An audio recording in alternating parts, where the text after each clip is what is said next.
शराबबंदी के लिए नहीं कह रही हूँ। मैं बिल्कुल कांग्रेस को इसका फायदा नहीं देना चाहती, बल्कि हमने कांग्रेस के खिलाफ इस मामले में विरोध किया है। हमने उत्खनन और शराब नीति का खुल करके विरोध किया है। जब हम अभी कुछ दिनों पहले विपक्ष में थे, सत्ता पक्ष में आकर के अचानक हमें वो बातें भूल सी गई हैं। अब हमें वो बातें याद करनी पड़ेगी और इसलिए मुझे विश्वास है कि अगर मेरे कहने पर नियंत्रित वितरण शराब वितरण प्रणाली लागू हो गई तो मध्य प्रदेश में 2003 का रिकॉर्ड रिपीट हो जाएगा।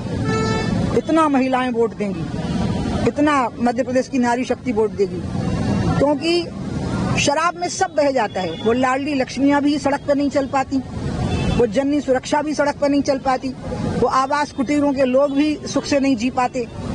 सारी योजनाएं शराब में बह जाती हैं, ध्वस्त हो जाती हैं। इसलिए एक स्वस्थ समाज का निर्माण करना पड़ेगा और नियंत्रित शराब वितरण प्रणाली में मध्य प्रदेश ही मॉडल स्टेट बन सकता है। तो दूसरे जो मध्य प्रदेश से संचालित सरकारें हैं, वो तो क्या, जो मध्य प्रदेश से संचालित नहीं है उन सरकारों ने भी, जो भाजपा से संचालित नहीं उन सरकारों ने भी हमारी सरकार की कई चीजों की कॉपी की है। तो वो शराब वितरण प्रणाली पे भी हमारी कॉपी करेंगी। हमने दिल्ली में इसका विरोध किया है, इस प्रकार की वितरण प्रणाली का हमने छत्तीसगढ़ में विरोध किया है। तो हम दो मुंह तो नहीं रख सकते ना, एक ही मुंह होगा हमारा।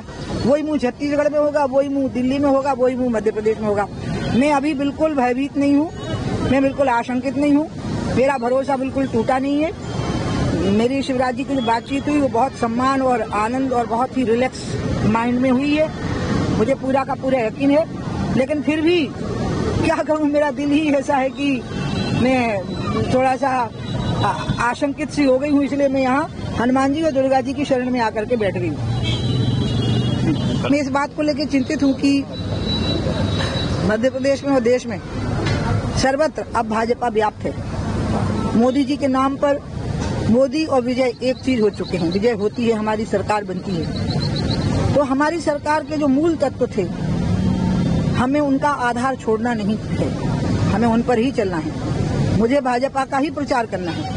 मुझे पता है कि भाजपा की ही मध्य प्रदेश में सरकार बननी है। 8 महीने हमारे पास हैं, अभी हम इन चीजों को ठीक कर सकते हैं। मैंने कभी भी शराब पर रोक लगाने के लिए कहा ही नहीं। मैंने ये कहा कि मेरा बस चलेगा तो मैं रोक लगा दूंगी। मेरा विश्वास यही है कि शराब बिल्कुल नहीं पीनी चाहिए। लेकिन क्या इस बात को मैं मनवा सकती हूँ?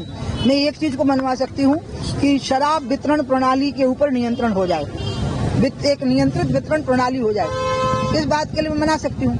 इस पर मैंने भरोसा भी किया।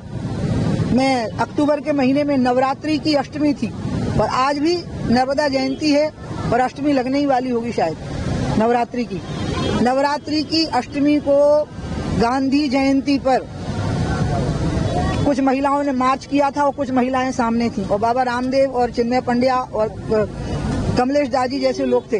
वहां पर मध्य प्रदेश की सरकार ने घोषणा की है कि हम सबसे परामर्श करेंगे और सारी बातें कही। राजस्व के बारे में कहा कि हम इसको बहुत बड़ा आधार नहीं मानेंगे अब राजस्व वसूली का। यह भी कहा कि हम महिलाओं की कठिनाई समझ गए हैं, आहतों के भी रास्ते निकालेंगे। वो सारी चीज रिकॉर्ड में मौजूद है, रिकॉर्डिंग है उसकी। तो मुझे पता है कि शिवराज जी सतर्क हैं, मुझे शिवराज जी पर पूरा विश्वास है। मैं पूरी तरह से आशंकित नहीं हूँ, मैं आशान्वित हूँ।